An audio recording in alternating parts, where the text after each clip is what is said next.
ہونا تو یہ چاہیے تھا کہ وہاں پر جتنی پولیٹیکل پارٹیز ہیں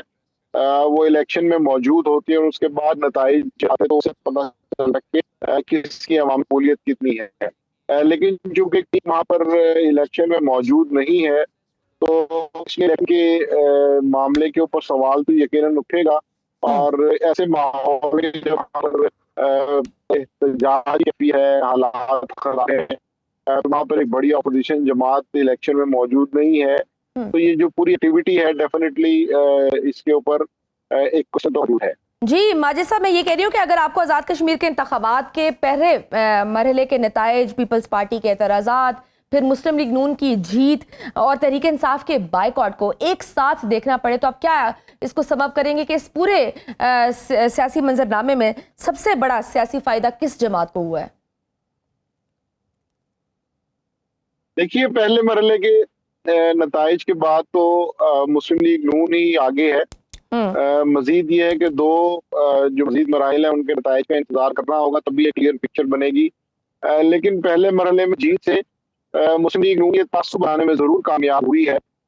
کہ وہ حکومت بنانے جا رہے ہیں، تو اس کا یقیناً اگلے دو مرحلوں پر بھی فرق پڑے گا۔ اب دیکھنا یہ کہ کیا پارٹی باقی نشستوں پر اتنی محنت ہے کہ وہ اس نیریٹو کو رکھے اور اگلے دو مرحلوں کے اندر وہ چیزیں ایسے بدل دے کہ مسلم لیگ نون کو پہلے مرحلے کی جیت کا فائدہ نہ ہو۔ تو ابھی تک پہلے مرحلے کے اندر تو مسلم لیگ نون یہ نیریٹو بنانے میں کامیاب ہوئی ہے کہ اگلے دو مرحلوں میں انہیں ہی کامیاب ہونا ہے۔ اب اس میں ایکسپرٹ اور ان کی کیمپیننگ ہے، اس کو دیکھ کے اندازہ لگایا جائے گا کہ کیا وہ اس مرحلے کے بعد اگلے دو مرحلوں میں نتائج تبدیل کرنے کی طاقت رکھتے ہیں یا جیت کر اعلان کرے گی۔ ٹھیک، بہت شکریہ سینئر تجزیہ کار زانی اور پیپلز پارٹی کے رہنما تیمور تالپور صاحب ہمارے ساتھ موجود تھے۔ ناظرین، گفتگو آپ نے سنی، وقت چھوٹی سی بریک کا، دیکھتے رہیے سنو راؤنڈ۔ ویلکم بیک ٹو سنو راؤنڈ اپ۔ ناظرین، امریکہ اور ایران کے درمیان بلا شبہ عارضی طور پر جنگ تھم گئی ہے اور دونوں فریقین کے درمیان مذاکرات کا سلسلہ جاری ہے، جیسا کہ امریکی صدر ڈونلڈ ٹرمپ کا یہ دعویٰ ہے کہ ایران کے ساتھ مذاکرات خوشگوار ماحول میں ہو رہے ہیں، لیکن دوسری جانب خطے میں امن کے لیے سب سے بڑا چیلنج اب بھی موجود ہے اور وہ ہے اسرائیل۔ ظاہر ہے اسرائیل کسی بھی صورت اس جنگ کو مکمل طور پر ختم ہوتا نہیں دیکھنا چاہتا، کیونکہ وزیراعظم نیتن یاہو کے لیے یہ جنگ صرف خطے کی سیکیورٹی کا معاملہ نہیں بلکہ اس کی اپنی حکومت اور سیاسی بقا سے بھی جڑی ہوئی ہے۔ یہی وجہ ہے کہ جنگ بندی کے بعد اسرائیلی وزیراعظم نیتن یاہو امریکہ پہنچ چکے ہیں اور جہاں وہ امریکی صدر ڈونلڈ ٹرمپ سے خطے کی مجموعی صورتحال، ایران کے جوہری پروگرام اور آئندہ کی حکمت عملی پر اہم ملاقات کریں گے۔ لیکن سوال یہ ہے کہ نیتن یاہو اس ملاقات سے کیا حاصل کرنا چاہتے ہیں؟ تو ممکنہ طور پر نیتن یاہو کی کوشش ہوگی کہ وہ ٹرمپ پر ایران کے حوالے سے زیادہ سخت پالیسی اختیار کرنے کے لیے دباؤ ڈالیں تاکہ تہران کو مزید رعایت دینے پر مجبور کیا جا سکے۔ اسرائیل یہ بھی چاہتا ہے کہ ایران کی عسکری صلاحیتوں اور جوہری پروگرام کے حوالے سے کسی بھی ممکنہ معاہدے میں اس کے سیکیورٹی خدشات کو مرکزی حیثیت حاصل ہو، لیکن دوسری جانب ٹرمپ انتظامیہ شاید یہ سمجھ چکی ہے کہ ایران کو طاقت کے ذریعے اپنی شرائط ماننے پر مجبور کرنا اتنا آسان نہیں جتنا واشنگٹن نے تصور کیا تھا۔ شاید یہی وجہ ہے کہ امریکہ بظاہر اس جنگ میں اپنے مقاصد کے حوالے سے مشکلات کا سامنا کرتا دکھائی دے رہا ہے۔ خود امریکی صدر کے بیانات بھی اس حقیقت کی طرف اشارہ کرتے ہیں، جیسا کہ ٹرمپ کا یہ کہنا کہ ایران کو خریدا نہیں جا سکتا۔ دراصل اس بات کا اعتراف بھی سمجھا جا سکتا ہے کہ ایران اپنی قومی سلامتی اور بنیادی مفادات پر کسی قسم کا سمجھوتا کرنے کے لیے تیار نہیں، چاہے اس پر امریکہ کی جانب سے کتنا ہی دباؤ کیوں نہ ڈالا جائے۔ اب اس تمام صورتحال کو دیکھیں تو یہ کہنا قبل از وقت ہوگا کہ خطے سے جنگ کے خطرات مکمل طور پر ٹل چکے ہیں، کیونکہ ٹرمپ کبھی مفاہمت کی بات کرتے ہیں تو کبھی سخت بیانات اور دھمکیوں کا لہجہ اختیار کرتے ہیں، جبکہ ایران بھی امریکہ اور اسرائیل کی ممکنہ جارحیت کا مقابلہ کرنے کے لیے پرعزم دکھائی دیتا ہے۔ یعنی صورتحال اب بھی گو مگو کا شکار ہے۔ اب اس کشیدگی کے اثرات صرف ایران، امریکہ اور اسرائیل تک محدود نہیں رہے، بلکہ خلیجی ممالک کے اندر بھی ایک خاص کھنچاؤ محسوس کیا جا رہا ہے، جیسا کہ آج عراق سے ایرانی حمایت یافتہ ملیشیا کی جانب سے سعودی عرب پر حملوں کی اطلاعات بھی سامنے آئی ہیں، جس سے یہ خدشہ مزید بڑھ گیا کہ اگر کشیدگی دوبارہ بڑھی تو اس کے اثرات پورے خطے تک پھیل سکتے ہیں۔ اسی بدلتی ہوئی صورتحال کے پیش نظر خلیجی ممالک اور خطے کے دیگر ممالک کے درمیان دفاعی اور عسکری تعاون کا رجحان بھی